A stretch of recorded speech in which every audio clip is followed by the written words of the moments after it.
Hi, I'm Sister JJ, the executive producer of this docu-series, hashtag Black Men Vote. This docu-series focuses on black men and their relevancy to voting. All too many times we're hearing that black men don't vote or that their votes are steady declining. I have to wonder if that's actually true. So I asked some black men and black women whether or not black men vote. And if black men do not vote, why not? And if they do vote, why do they feel as though society is saying that they don't vote? And how powerful do they feel their votes are? And what are they doing to encourage other black men to vote?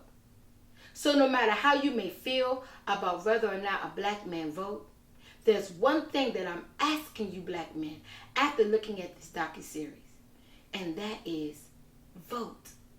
Hashtag Black Men Vote.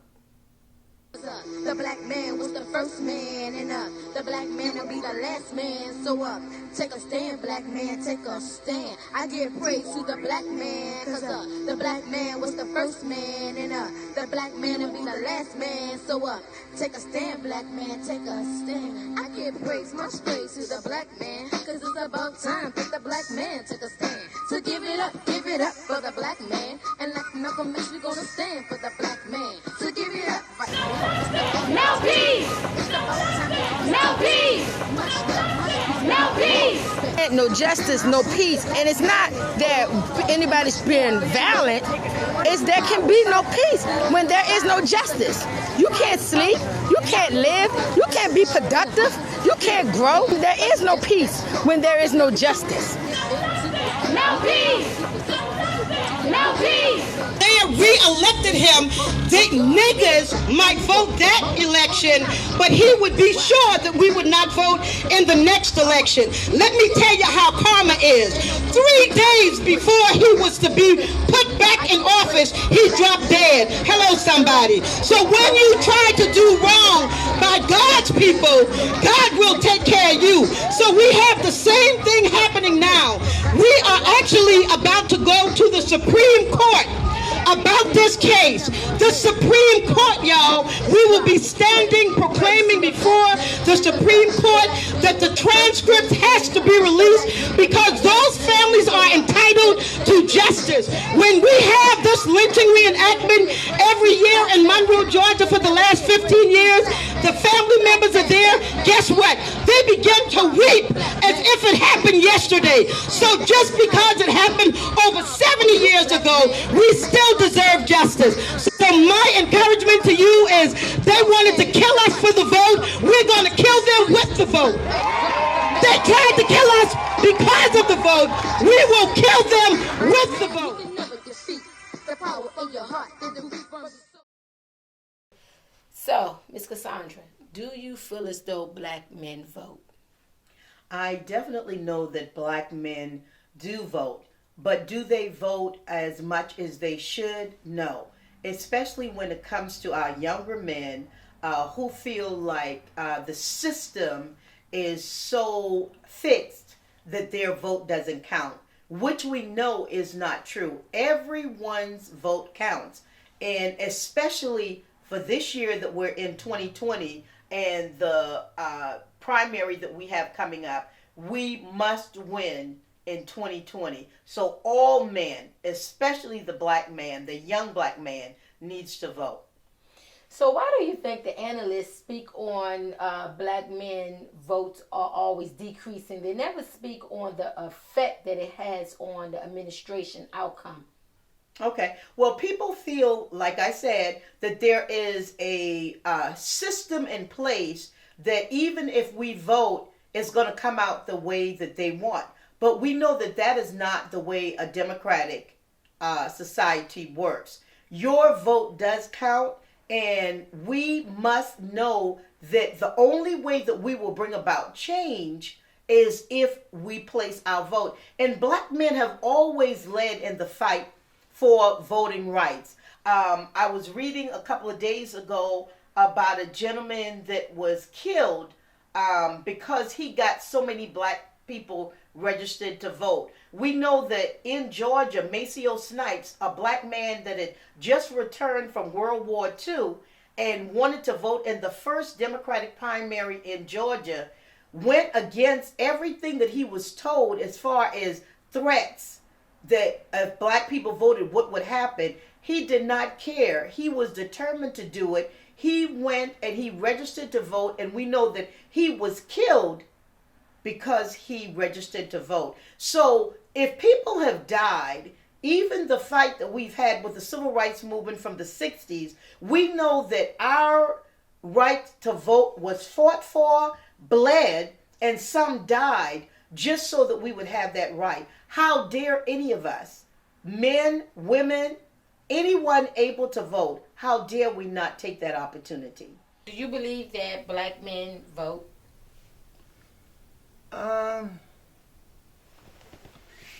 Some of them. Voting today is more than a notion. As you know, or some of us, it's a shame that when people cast their ballots, it's a lot of mess going on behind voting. You should be able to vote, cast your ballot, cut and dry. How did you feel when you first voted? Do you remember that? I felt pretty good as a kid, because I was one of those ones that got a chance to vote. And so I thought that was exciting. Listening to the adults saying that voting means something and I was able to vote, that made me feel like I was an adult, made me feel grown. I was kind of happy that I'm able to cast this ballot. As far as I'm concerned, black men vote. The black men that I was raised around, they have voted. And even in local elections, my dad is on me. Even if I don't see the significance in voting for, who's running locally in my city, he's on me to go and vote. So, from what I've seen, black men do vote. I know that there are some that could care less, unfortunately, though. So. How do you feel about voting? You're taking me back to 1958 now. I was present when a young man came from Georgia to visit Bennett College campus in Greensboro, North Carolina. And by vote at A&T State University, he approved for this young man to come and visit and talk to the kids on campus. By veto vote of the Board of Regents, that man was denied that opportunity. Womack T. Gibbs was the president at A&T State University, and he had given this man the opportunity to come and speak at Greensboro, North Carolina to the students, and now the Board of Regents denied that. Voting is very important. In the 1930s and 40s, this is why it's so important for us to vote. In the 1930s and 40s, Harriet and Harriet Moore were murdered, assassinated. Their home was blown up because Mr. Moore had registered over 116,000 black people in Florida to vote. This man put his life on the line and ended up being a martyr, him and his wife, because of them wanting to give you, black man, the opportunity to vote. So never forget the sacrifices that have been made just so that you could have that right. So how do you feel about the black man's vote? Is it significant or is it not significant? I feel like every vote is significant. I know it's said that votes don't matter and they don't count because of the system that our government has formed. However, I encourage all of my friends to go out and vote. I know it's a few that didn't go out and vote in 2016, and here we are complaining about the outcome of it. So we're all now, everybody that I know, we're very ready for November 2020 so we can get out there. So I say it matters, and I say the black vote counts. So, okay. No, I just agree with that, and I know that if it didn't matter, they wouldn't try so hard to keep us from voting. So that's an indication that yes, we have power. There's a lot that we have to say, and we start by saying something with our vote. And so if we realize that as a people, and we share that, like you said, with your friends and family and things like that, we'll start making an impact because more people will get out to vote. Yeah. I think it's very, very important to understand, yes, all votes matter. And yes, the black man vote does matter. The problem that I begin to have with it, are we voting for the right people? Because there's many black men, and I had to toss this in too, black women's around, and many of that you see at the polls, that seems to be like, if the vote is what making the decision from the people, then why aren't those things being put in place? So it's very, very important. So be very careful. Even in elections, yes, the vote matters.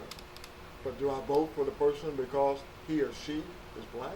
Or do I vote because the person, he or she may be Caucasian and rich and white? Is that my reason for voting for him? We have to look at the issues and then make our vote count in that direction. That's my thought. Yeah, a lot of times we don't do that. We just vote straight Democrat or because the person is black without looking at the issues. But I think the bigger problem is, even if we went out to vote, that would make a difference in the elections as well, because not enough of us get out to do it, especially from the African American male standpoint. I heard this man start to speak about voting and voting rights. His message to the citizens of Greensboro, North Carolina, and the students that day was that they had the right to vote, and they were not exercising that right, and they need to exercise that right. That they were being lazy and not being forthright to other members of the community and other members of our race and other members across the United States of America who was denied that same right. This was in 1958. I didn't know that I was a part of history where Dr. Martin Luther King had come to Greensboro, North Carolina to lay the foundation for the most important march that would take place in the state of North Carolina and the United States of America at the F.W. Woolworth stores. Do you really believe there's foul play with the voting process? There is a system in place to make black people feel like our vote doesn't count and, well, they're going to do what they want to do anyway. That is not so, guys. Our vote does count, and it counts more than we even think. If you think about the Democratic Party for this year, let's just say Democratic Party for this year, how several of them only won because of what? The black vote. That lets you know right there that what we do, it matters. It means something, and we must take the reins of change for our communities, our country, our state, and even our world. Right now, people are complaining about they're stealing votes, they're not casting ballots, they're tearing up ballots, they're throwing away ballots. People have been saying, as I've been living, go out and cast your vote. Vote matters. To whom, first of all? Because at 66, I've been watching this long time, very long time. And it seems that it doesn't get to the black communities per se. I think when Obama came in, he did a great job, but the basics, I believe in what God says is, you treat people the way you want to be treated and you love one another. It's a lot of skimming, it's a lot of blackballing, it's a lot of manipulation. It's just a lot of mess to try to survive in America. And you have to ask why.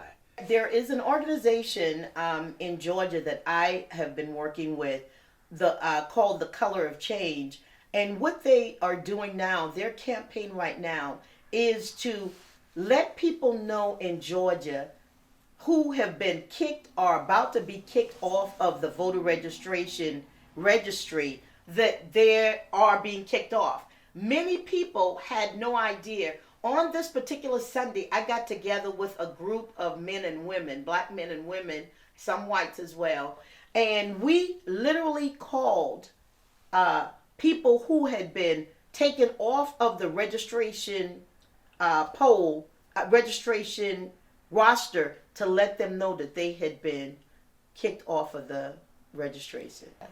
One of the reasons why they have been eliminated off of the voting poll is they had not voted in a while. Whatever that while is, it's their choice here in Georgia.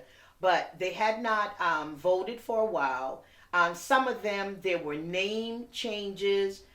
There wasn't a hyphen in the name. The simplest things that they could do to stop your vote is what they did. And a lot of those people, most of them were minorities. A lot of them were black men. How long have you been a registered voter?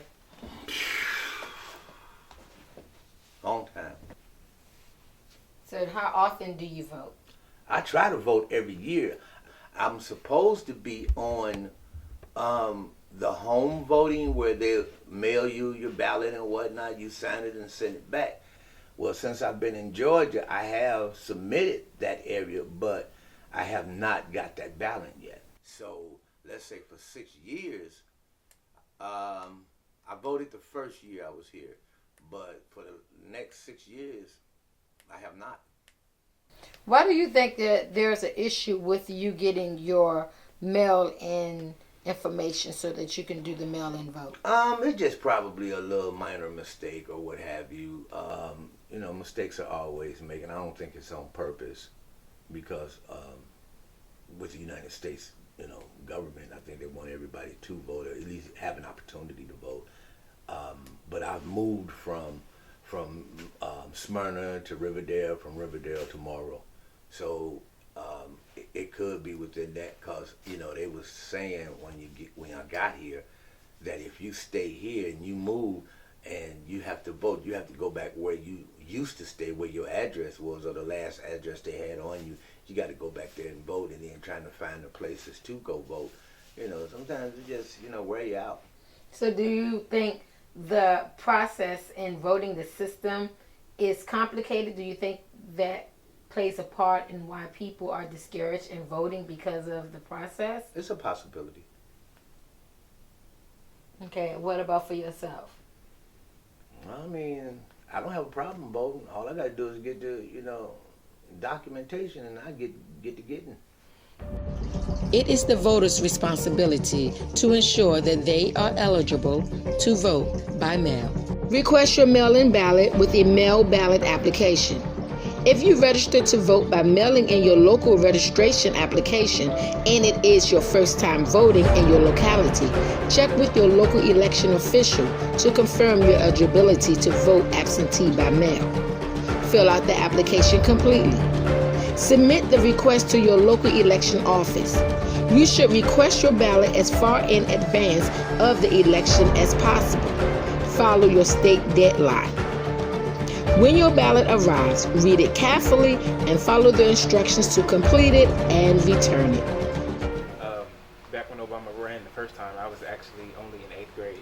And so the last two elections, this is my second election coming up in 2020 that I've only actually been able to vote in. And so seeing now that we have so many choices and so many, you know, people to choose from on a Democratic Party, I feel like now Democrats, we're distracted, you know, with so many people. And we don't know which way to who to look to so we can, you know, take Trump down, you know what I mean? And so I feel like if we are able to agree on one thing or one person, then we can all work together and tackle the main issue, which is getting Trump out. So. Why is it so important to get Trump out? I think because of his policies, because of his divisiveness, because of his lack of sympathy and empathy, in particular to minority communities, he is making it difficult for any progress. So even the people within the African American community said, let's give him a chance. Let's see what he does. Let's see how he improves things. Even they have backtracked because they felt like they did give him an opportunity. And all he's done so far is to shatter everybody's expectations that any good could come from his presidency. I think that we have given the president of these United States more power than he's supposed to have. He's the president. And once he becomes president, there's a job that he's supposed to do. And his number one job is to what? Enforce the laws of a country. And also protect the people in America, right? Now, we got a person that some people, and I don't, call president. And the reason is because I'm confused as to what his job is. Because to me, what he's trying to do and what he's doing is not the job of the President of the United States. But we also got to look a little bit past him to the people who elect him and actually put him there as President of the United States, which is another subject I better not get into today. But think about that. Yeah. And what he has done to be successful here in America, in the world, as a business person, different. Mm-hmm. America, government, America, business. That's the kind of thing that I see that he's trying to do as President of the United States. Could be wrong, but that's what I see. Exactly. And I think by him using the business model and how he's built his fortune is not working is because in business you have more opportunity to fail. As President of the United States, you don't have as many opportunities to fail as much as he's been failing. So if you start one corporation and it doesn't work, you shut it down. Take a loss, file for bankruptcy, move on to something else and keep going. And that's been his mentality as the president, and it's only been dividing people, and it's only been hurting people, as opposed to building this country and building the people of this country to continue to be strong. And so I think that's been one of his biggest weaknesses, is that he's using that same mentality and he's seen it from that perspective. And to him, he's like, okay, if I let these things fall, eventually I can build something up and it'll be successful. But you might never get that opportunity because of all of the losses. And we can't afford to lose much more in this. So why do you think that society believes black men don't vote? I think because of the longevity of going out, being able to cast your vote. I think that because of the situation and the outcome of what has been done already, that people don't believe that voting counts. It seems like it doesn't mean what it say to me personally. So this year it was reported that South Carolina had more black men to vote than I'm not going to say ever before, but in quite a while, mm-hmm. which enabled Joe Biden to win mm-hmm. In that area mm-hmm. just this past mm-hmm. last week. How do you feel about that? Do you agree that the black man coming out to vote showed that significant margin that allowed him to win? Oh, absolutely. We know that without the black vote, Joe Biden would not have won South Carolina. And James Clyburn, who has been in politics in South Carolina since I was a kid, and I'm 60 now, we know that he was the black man that stood up and told the black people of South Carolina, you must vote. We must get this man that is in office right now out of office, and that will not happen without your vote. And for that reason, Joe Biden won the South Carolina election. Everything that we do, every action that is taken, every inaction that is not made, every lazy person that decides it's not for me, I'm not going to do it. It's in all of our lives and all that we do. Whether we cast that vote or do not cast that vote, we are denying you and you and you and all of my great-great-grandkids and future children that's going to be born in America that opportunity. I had no idea that within weeks of Dr. Martin Luther King, that Stokely Carmichael would be coming to Greensboro, North Carolina to recruit students to be a part of the Student Nonviolent Coordinating Committee. What is that? I ask. I'm a young kid selling newspapers. I never heard of SNCC. I never heard of Stokely Carmichael, but I did hear of a young man that came and said it is our duty and our responsibility, if we are of age, that we must cast our vote, and we must vote for the people that we think that best represent us in our community. I remember those words very vividly. A young man came in here because they always, not always, but a lot of them come in and when they see this, they go like, what? I can't believe what I'm seeing here. You know, I said, okay. I said, did you vote? Why would I vote? And I said, didn't you realize that your vote and your friend vote could have not got the person elected that's elected now? You could have voted against that particular person. They started looking at each other like, what? I said, don't think about just you. When it's time to vote, get somebody. Right. You know, the one that you hang out with, you know, the one that you may be smoking with or drinking with. How you know we smoke or drink, Mr. Horton? I said, how old are you? And we started, you know, laughing there. You also sometimes have to make education fun for them. Yeah. To get to kind of their level so they understand what's going on. Right? Now, they did come back and tell me that they voted. Awesome. Yeah. Awesome. And a couple of them said the first time they ever voted. Right. You know, I said, well, don't stop. You know. Okay, we know that women, we always go out, and when it comes to things like that, we turn out in the greatest numbers. But we know that in this election, it was up to black men to get out and vote. And the black man is the head of his house. And if he says everybody in the house going to vote, everybody in the house is going to go vote. So that's why we need that strong voice of the black man, especially this year, like I said, 2020, to cry aloud and spare not, because we must bring change for 2020.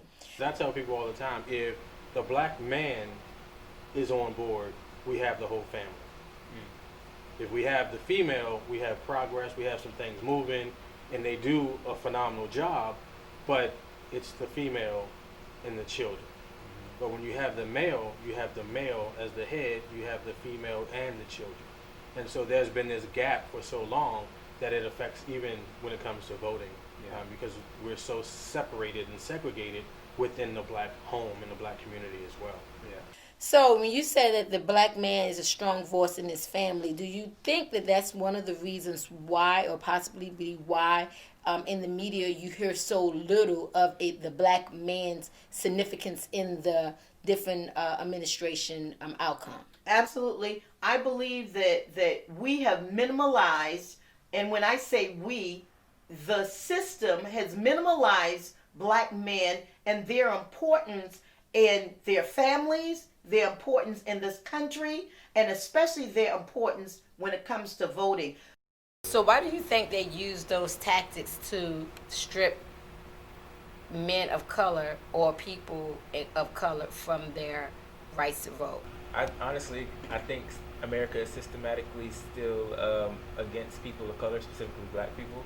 I feel like the system is still set to suppress black men, and so white people, all people, I mean, I have a lot of friends of different races that they all partake in that activity, and so I just feel like black men, younger black men specifically, are easily targeted, and it makes it easier for them to X us out of the voting process. Right. I think it's the system, as you said, it's been set up to keep us in slavery. A lot of people call prison modern day slavery, and the system is just designed to keep us out of control and keep us from knowing our own power. If we ever came together and realized our power, how much difference we could make, not just for our community, but again for the world.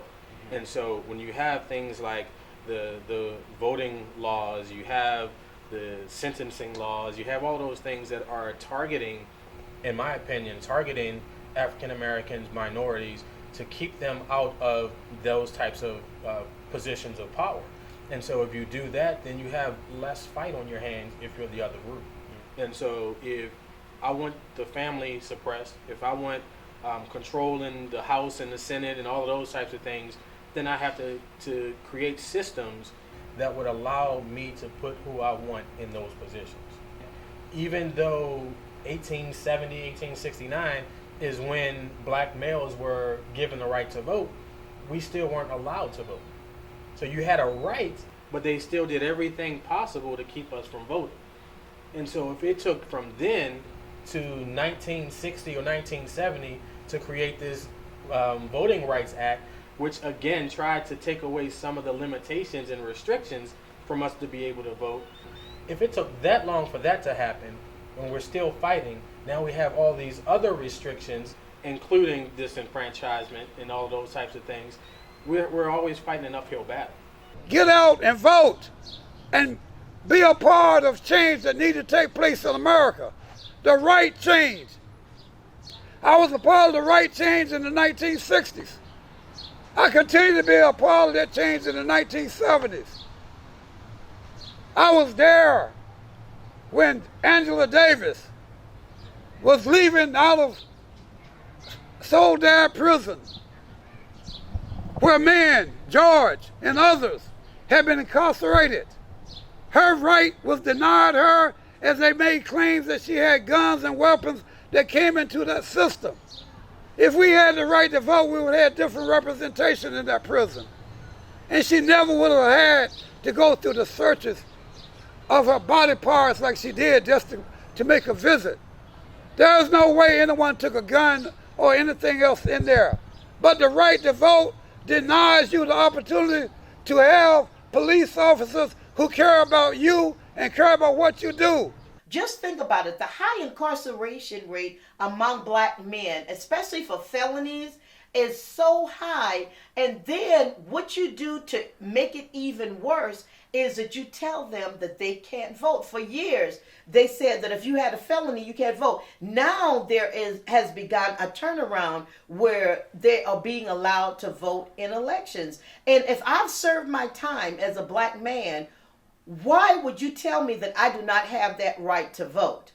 It's not right. So that's a part of the system.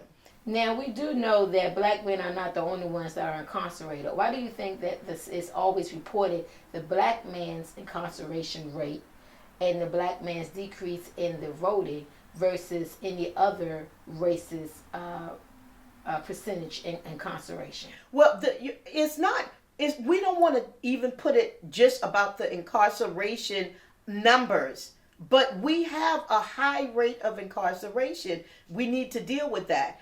But we also know that with that has come a decrease in the voting rights of those black men. So that's why I would mention, the incarceration rate, because the system has told them that once you go to prison for a felony, you will not be able to vote. I definitely think we can do more as a people to get more men involved. I know that because of those felons who aren't able to vote, whether they're currently incarcerated or out, probation, parole, whatever, the statistics are more than 33% of African American males ineligible to vote because of a felon. Yeah, and so, so we're already behind the 8 ball with that. And we know that a big part of a lot of those felonies, obviously not all of them, have been because of the government targeting African American males. The laws that were set up to, again, imprison us, whether it was the drug laws, that the 3 strikes, or marijuana, all of those things that initially were targeting African American males have affected us being able to vote. So if 1 in 3 or more is not able to vote because of a felony, whether they are, again, incarcerated or on parole or whatever. I know some states have it where you can have your voting rights back after you serve, after you're off parole or probation, and then you can, but then a lot of states you still can't. If you have that felony, you're just not able to vote. And so those are those hindrances and restrictions that keep us from being able to be more of a powerful force when it comes to voting. And so we have to figure out ways to change some of the laws in these states. And again, it goes back to voting on a local level and the federal level as well. But we have to do a better job of understanding the big picture. Because I think they said in Florida, just based on their numbers, it's like 10% of their, no, it might be higher than that. A significant amount of their voter population cannot vote. Voting age people cannot vote because of felonies. What is the power behind voting? What does that mean to the black man? Well, it means a lot. Voting allows us to make changes, and they start on the local level, state level, then federal level. And so I've had the opportunity as a newspaper reporter to cover city council meetings, small town, little borough, 300 people in the borough, and they have that council. And so they were elected to be in those positions. And so they were able to make changes within that small community of 300 or so people. Whether that's, okay, we're going to add a stoplight here, or we're going to create this program, or we're going to create grants, whatever it is on that small level, you're able to make impact that you can see immediately. And then you go to the bigger cities, and then you see on the state level and then the federal level, where you're able to make these changes. And so some of the restrictions that we've already had are coming based on these groups of people making these laws. And so if I'm at the table, I'm not going to let you say, well, if you get arrested for this weed, then you're never going to be able to vote again. Mm-hmm. And I'm gonna be like, wait a minute. Let's talk about this. Let's think about this. And then if I understand the significance of these conversations where decisions are being made, I'm going to be more involved. I'm going to bring in help. Like, I need you to run for this seat because they're trying to do this to us. And now I have more, not just impact, but I have more passion because I understand the results that will happen based on our vote. And again, it starts at the local level and it goes all the way up. So for us, we do need to be on the student council at school because now we understand, okay, this is how things are run, these are how decisions are made. Mm-hmm. Maybe now when I graduate, I'll run for city council because I've had that experience. That's not what we're into when we're in school. We're into sports and the clubs and things like that, but we're not interested in making those changes. And I think the more of us are at the table, the better it'll be for all of us. You said something earlier about power. So do you think that there's power in voting? Yeah, it could be. I think it is power in voting. The reason why you hear a lot of controversy about throwing the ballots away. So you have to sit back and ask yourself, okay, if voting is what it is to be, then why are people throwing it away? And it's obvious to me that the power, if the blacks and men would come out and vote, then that means that we should be able to have a share in the pie. It would mean something. But if you're throwing the ballots away and it's based on the black community, I believe, because most of the times, it's white folks come out and vote, white folks get the money, white folks got the houses, white folks got the jobs. The power behind voting is all in representation. You vote in order to get people in those seats that know what you need and can relate to you, and they know the struggle that it is being black in America. And so, right now we have people that, in those seats that are doing things for urban communities that don't really know what it is that we need or what we're lacking. And so I feel like when you go out and vote, you're saying, this is who I want in this seat because they know what the community needs. Now, sometimes I begin to think, are they lying to us about the number of people, whether they are minority, or they're Caucasian, or they're black, or they're Hispanic in our community? I was talking to someone earlier, and I said, when I was doing some research back on this whole business, the plantation, and they were saying that on the plantation, then there were 20, maybe 10 Caucasian people. But on that same plantation, there was how many black men and women? Okay? And when you start looking at this country, when I would go around and look at certain places, I sure see a whole lot of black men and women, boys and girls. But all of a sudden, when it comes down to certain issues and certain things in our community that we got to vote on, look what happened. All of a sudden, you don't see them. And they sure would give me a few dollars to go out and not vote, and convince you not to vote also. Yeah. So it's just re-educating or educating us to the importance of vote, and be very careful. And that's from my perspective, who we send. And I've said this earlier, who we're sending to represent us. I think they are somewhat afraid of us having power, because as I grew up, they say power is money, and in order to have power, you have to go to schools. Well, if you look at the school situation, they're busing people to go to school. They charging a lot to go to school. We're not getting the same teachers. I remember when you could go to school and it was a hands-on kind of educational situation. Now you go to schools, it's almost like the teachers, used to teach, and it wasn't worrying about payroll. Now it's based on payroll, as well as in doctoring, medicine. They used to disperse medicine freely. They just was so eager to heal, to make people well, that they would just go and do it. And at this point, medicine is sky high. Like I say, they make it so hard to live. If you need medicine, you're paying out of 3 pockets, and you don't have but one. All over the city, unified, whites, black, and Latinos came together to fight for Black Lives Matter, to bring about change in America, and how important voting is a part of that change. We cannot get police officers who will do their job properly if they cannot be vetted by the organization which they are a member.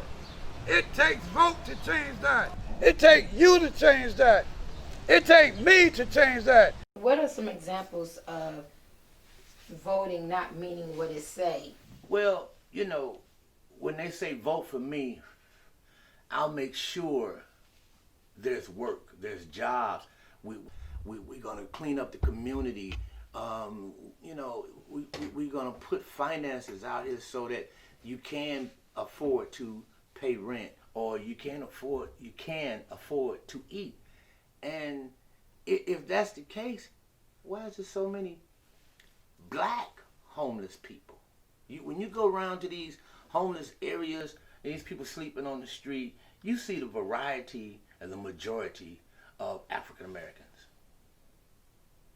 So do you think if black men voted more that this could change? Well, anything can change, anything can get better. The understanding is, if black men vote, will it make a difference? It's supposed to make a difference, and it should make a difference. And actually, we do a lot of things that should make it right. Because back in the day, when they had slavery and all of this, who did they have cleaning the houses, watching the children, going to the grocery store, cooking? And yet and still, you do all of this for Caucasian or as a job, but we're still underscored as a monkey, mullah, or, they give you all these different names, but, it seems like you need us to do the work. We did the bricklaying, we built the buildings, we laid the pipes, we did the railroads. I mean, we take care of our family, we take care of your family, and yet and still, it seems like we can't get off the ground. Why?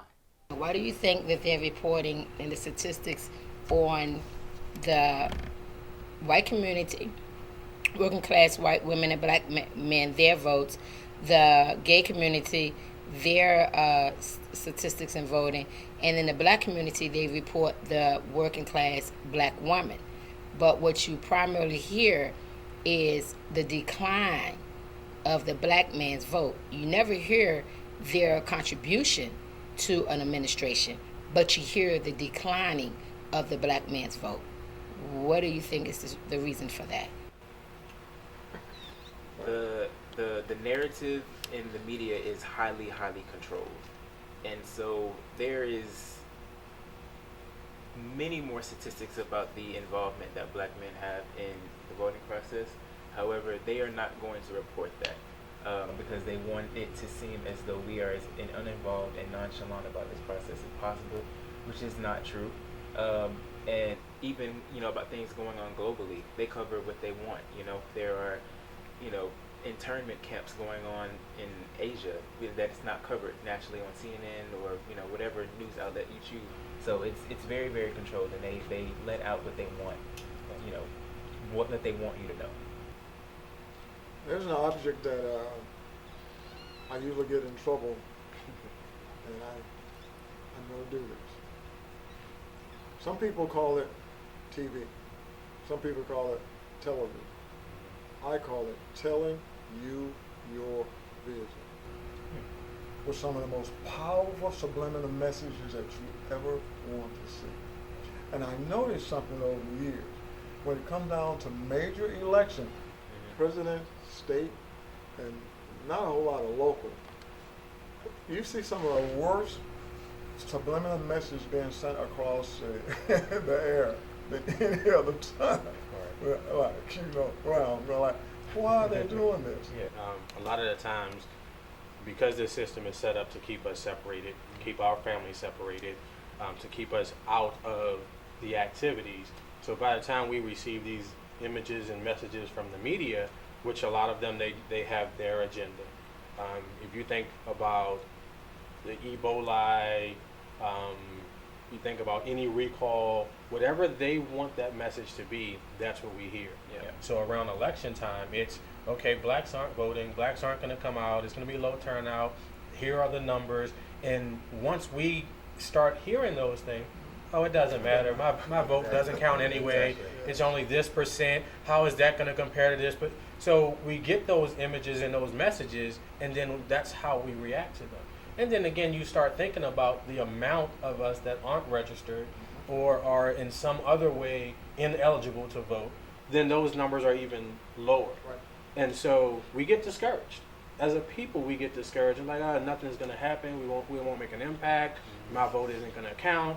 And then if you have that large amount of African American males who are either incarcerated or on probation or can't vote or not a part of the family, or they don't feel a connection to the community, it makes it harder for them to say, I can make a difference.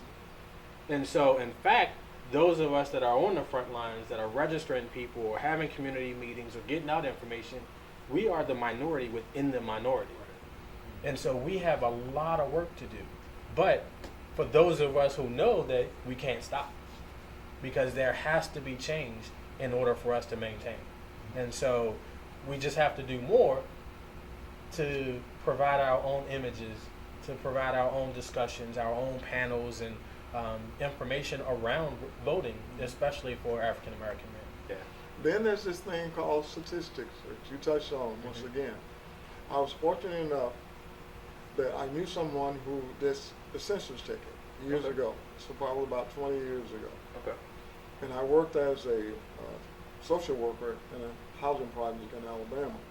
And the person came to me and she said, I just left this housing project and you should know. And I had to find out how many men and women, boys and girls and all that. And she said, there was over 5,000 young people that was in this housing project, right? Mm-hmm. There was pretty close to maybe 2,000 females. We only found 10 black males. Wow. And I started laughing. She said, someone told me to come ask you what was going on. I said, what's going on is that it says that if you are married, then you can't qualify for certain things that you are receiving, you or your children, in this public housing area. Mm-hmm. So who's going to be missing? Mm-hmm. The man. Right. So then he's not being counted where?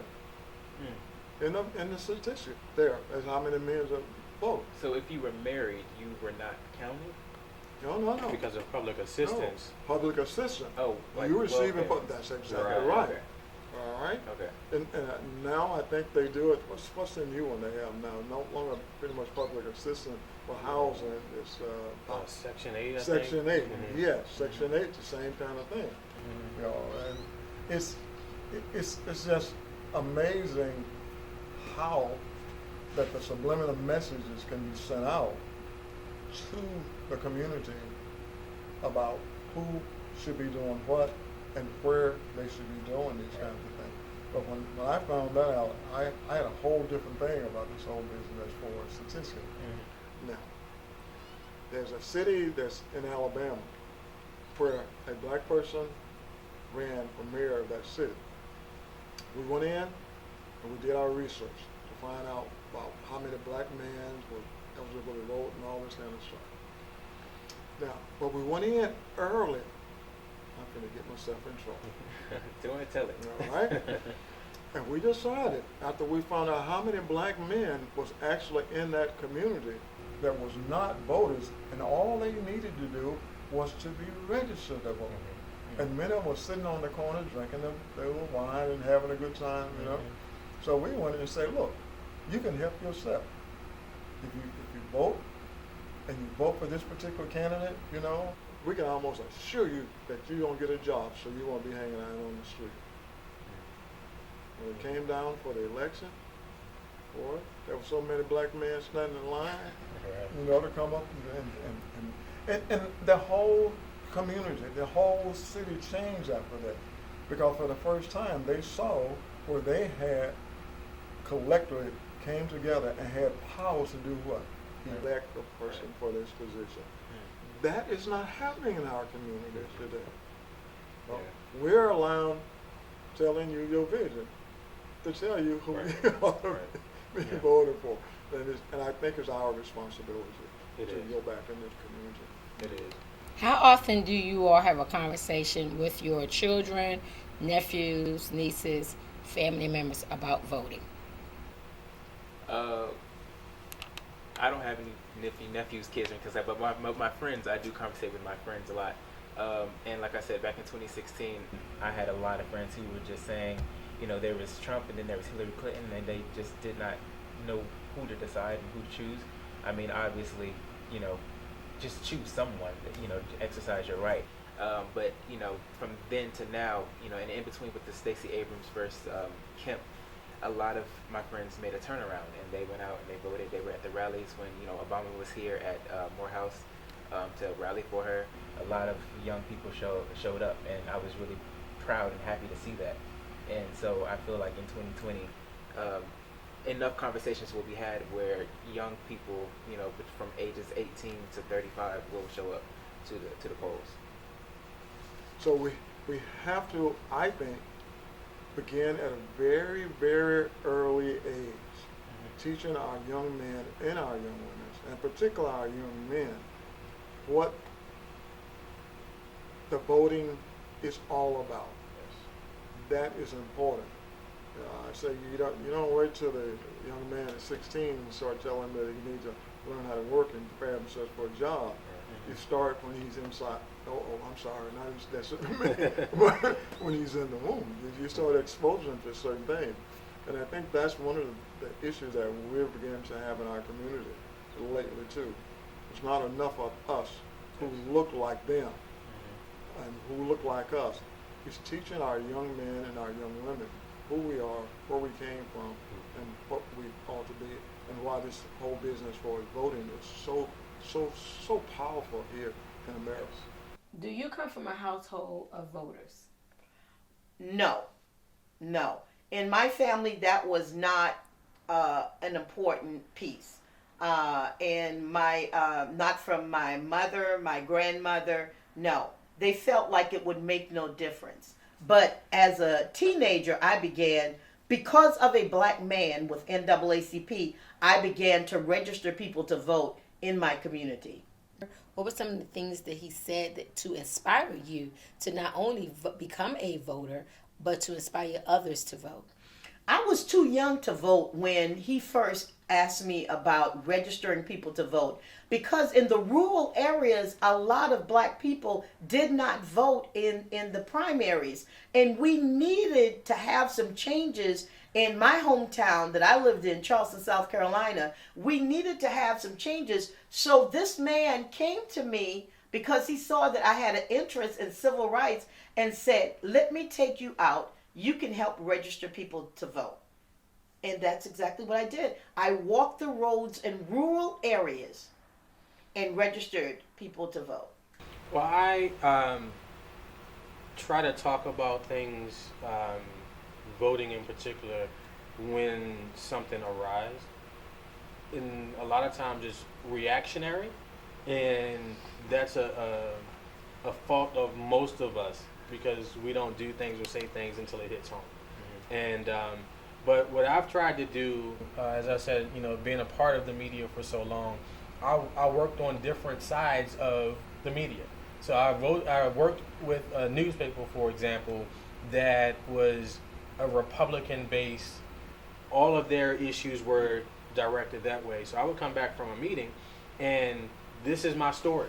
I wake up in the morning and read it. I was like, wait a minute, this is not what I wrote, because it didn't fit their agenda. And so they wanted to make sure that agenda came across. Well, obviously I had to get away from that situation. And then I worked for a couple of black papers, and their focus was the black community. And so I had a chance to attend meetings and talk to people and write articles to say, hey, we have to get out and vote. We have to make changes. So there are avenues where we're able to do it, but I just think we need to create more opportunities for us to have these discussions and talk to people about the importance of voting. My 3 sons, grandsons, granddaughter, I only have one granddaughter. They knew about voting at a very early age because I took them to the poll with me. It was important to do that. And I said to them, too many black men and black women have died for us to have the opportunity to do this. And yes, you're going to vote. And when we got old enough, I made sure that I took them down to register to vote. And I said to them, it's very important this, because see, when I went to register to vote for the first time, one of the questions that was asked to me was, how many bubbles in a bar of soap? And my son looked at me and said, and you still had a chance to vote? I said, that was to let you know that it was not intended for me to do what? Right, yeah. To get that chance to vote. Yeah. Right. Because, not having the bubbles in a bar of soap, know. So I want to make sure the form that you're filling out and all that kind of stuff got information there that help you to do that. Now, and you also must promise me that when you have children, you're going to do the same thing. It's very, very, very important. One other reason that happened is that I had someone to come to me and ask me if would I come and talk to their children about the right to vote. And it was not an African American or black community group who came to me. It was some people from a Caucasian community. I said, you'll make a great mentor for our boys and girls. I'm like, no, wait a minute. There's something just not right here.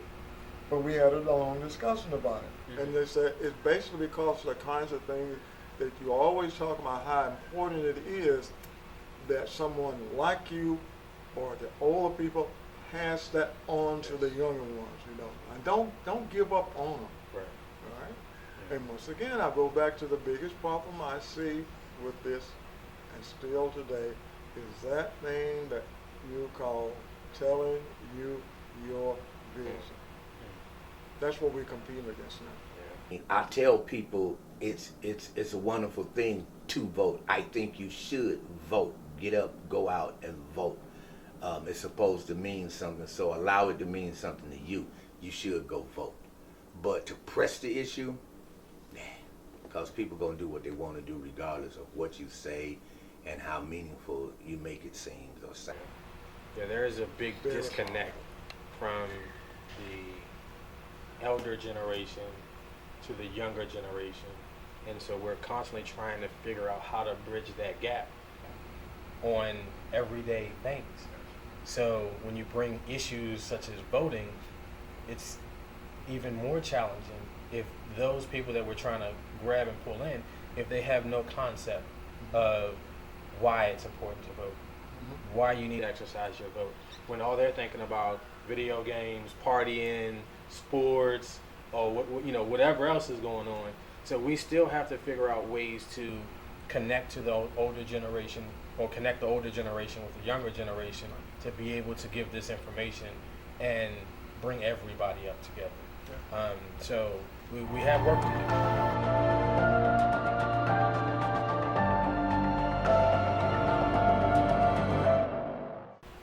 It's our right to vote. It's the law in America, or is it still a voting act? Mm-hmm. Has that law been passed? Let's say it's on the book. This is law. I don't think so. I think every so many years, if you think about it, they vote to see if that's still going to be in place. Mm-hmm. And that's something that we have to take a look at. I think the whole thing with voting, from my perspective, growing up here in America, and think that I had an opportunity to travel outside of America too, because I always looked at America as being a very special place, but it wasn't that special place for black men and women. I gotta tell you why. Without F.D. Reese's intervention into voters' rights in Georgia, there would not have been a LBJ president who would have given us the temporary right to vote. And I'm gonna talk about that too, because I'm gonna tell you something. We did not have the lawyers who understood federal law, who understood state law. So we was poorly represented when LBJ signed that right to vote, which was only good for 25 years. And every 25 years thereafter, we will have to ask, beg, and hope that the United States Senate and the United States House of Representatives will restore that. The right to vote is the single most thing that changed all of who we are and what we do. In 1965, President L.B. Johnson signed the Voting Rights Act, giving blacks the right to vote for 25 years. However, that act will have to be revisited every 25 years. Back then, they would give black people questions on the voter registration form that had nothing to do with voter registration at all. They wanted to prove that black people were so illiterate that they did not deserve the right to vote. So when we take what happened back then, and that's how they purged a lot of people off of the voting. So now they are doing the same type of thing, the simplest thing they can to make the black man's vote not count. So it is our job to educate ourselves, make sure that we have done the work, the paperwork necessary, so that our voice can be heard on voting day. In Selma, Alabama, in 1965, a group of marchers were marching over the Edmund Pettus Bridge, and they were marching for rights, for our civil rights, and part of that being our right to vote. And they were beaten, savagely beaten, many of them, and hospitalized, including Senator John Lewis. I was driven by both of them. Something was happening with young people in Greensboro, North Carolina, and there was dialogue about what is going on and the injustice and the fact that our parents had to sit on the back of a doggone bus to ride and give up their seats, where we were denied equal access, equal opportunity, where our vote did not matter, where we were not a part of the economic inclusion in the business affairs of the community in which we live.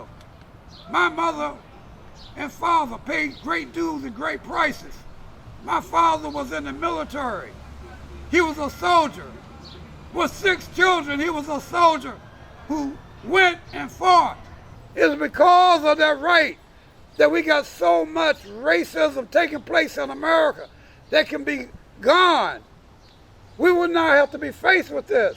What are some of the things that you feel as though, Ms. Cassandra, that the black community can do to stop such behavior as what happened in Georgia with the governor election?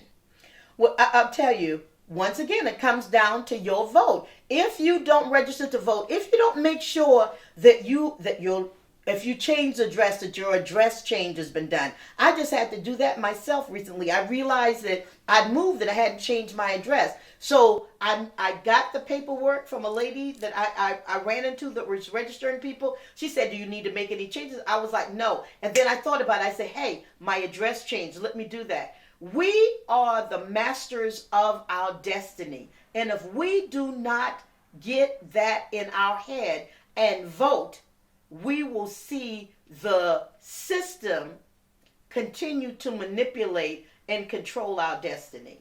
What about having people in job positions? Do you think that would help turn this trickery that's constantly going on around? Having people in the positions that can, job positions that can change that. Having people run the voting box, and having people in office, not just ones that have to be voted in, but simply applying. Yeah. We need people working in the voter registration office, working at the voter polls. We can do that. It is just like you said, you apply for those positions. But my thing is, I don't want to hear people complain if they don't go out and vote. If you don't go out and try, the census is coming up. Even for the census, it will reflect in our voting. It will reflect. We gotta take serious our right to vote. In a nutshell, we have to do that. See, I refuse to go to the polls. Long line, long hours. So when they was doing the mailing ballots, I thought that was right up my alley. And when I was in Cleveland, I did it every year. So you say you refuse to go to the polls because of the long lines. Long lines. Most of the time it's cold, it's wet. You know, when they brought in the secret ballot for, mailing, that was just right up my alley. I mean, keep in mind, I'm getting old and legs and knees go to hurting at times. Like I have 2 torn meniscus. So when it gets cold, a lot of times, it get to be aching. And to stand up in them lines, and you gotta, so you can vote from 6 in the morning till I believe 7 in the evening. And even when you go in the morning, people trying to go get it in, get it over with, and people coming from work trying to get to the polls. I mean, I love the fact that people are rushing to get to the polls. They're considering, concerning themselves with trying to vote because of what's been said, and that's all well and good. But at the end of the day, when you look at the turnout, it's so disappointing. Rev J. Rafferty made a vow. He came back to Atlanta, and just when he was ready to launch a fight, a young man was lynched right there in Social Circle, Georgia. The right to vote was the issue. The right to vote was the issue in 1946 when a young Dr. Martin Luther King, 16 years old, wrote an article to the Atlanta Constitution and said that it was wrong that these people in Monroe, Georgia have been lynched and been killed simply because they're black, and they wanted to have the right to vote. So I vacillate with you because I have vacillated in my thinking and thoughts about the many men and women who have affected me during this period. For one law, one justice, one government, one constitution for one people, and we are the people. What does voting mean to you, Mr. Jenkins? I think actually voting means the opportunity to achieve. Like better, more, being equal, yeah. Okay, so you are the director for the reenactment for the Morse Ford Bridge lynching. Now, that reenactment holds so many powerful significance to it, but we're going to focus on the voting aspect of it. So talk to us about that. In 1946, for the first time in Georgia, for the Democratic primary, black people were going to be allowed to vote. As that decision was made on the federal level and made to states that they had to obey it, white people in Georgia began to rise up. Not all white people, but a great amount of whites decided that we do not want niggas voting in this election. So the then governor, Eugene Talmadge, made a pledge to the whites of Georgia. If you re-elect me for the next term, niggas may vote in this election, but I promise you they won't vote in the next. So there has always been a move to hinder black people from voting around this country. And now we see it once again with where blacks, almost, 1 million blacks were eliminated from the ballot while Stacey Abrams was running, a black woman was running for governor of Georgia. And so now we know that it's not an even playing field, and we must make sure that we are registered properly, and not just registered properly, but that we get out and vote. Your last word in reference to hashtag Black Men Vote. I really believe that there is power in numbers. And so it starts with us as individuals. So I would employ everyone to register to vote and then start building those numbers. Tell your family, tell your friends, tell your children the importance of voting so that we can make a difference and we can make change. If it doesn't start with us, it's never going to happen. And as an African American male, I still believe that we're responsible for the entire community. So if we stand up and we take accountability, then we're able to teach others and bring them along, because they know that if we're standing up, then there needs to be others standing behind us and with us. And so I would say mobilize. Really teach other people about the importance of voting as you're building your support system. And let's create the numbers that we need to make a difference in our community. Most importantly, I think it's really important to do your research. I think that it's better to vote for someone that you know and that you're familiar with, because voting for someone that just because of a name is really dangerous. I mean, I've done that before. So yeah, that's my take on it. Here in America, that we all have a right to vote. At a certain age, black men, white men, white women, black women. And my first question is to be asked from a time when voting, did you vote? And if the person says to me, I didn't vote, and I said, see you, I don't want to talk to you. You're right. It didn't count. It didn't count because what? You did not vote. Right. So it's very important that you go vote. My message to men, black men, young and old, is please, if you have never voted in your life, know that your vote is important, and that the changes that we need to see as a race, as a country, as a community will not take place without you. People fought, bled, and died for your right to vote. Why let that be taken in vain?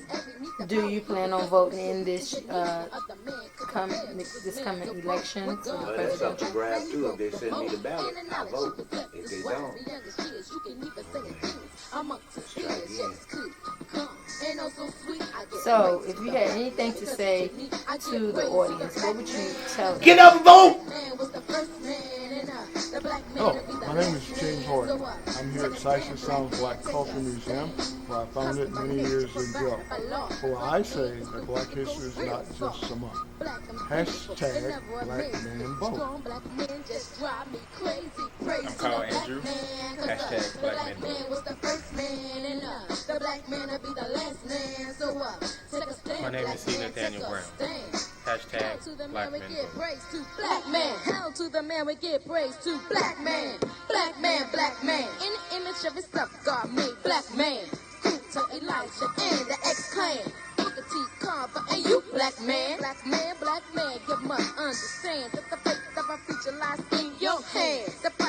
struggle. The way to be free. You're the son of God, the man with the key. Free mind is what you must see. A free-minded man, he can never defeat. The power in your heart and the root from your soul makes all black men stand strong and bold. So for you, black men, you get much respect. Peace. Assalamu alaikum, yeah, it's like that. I give praise to the black man. The black man was the first.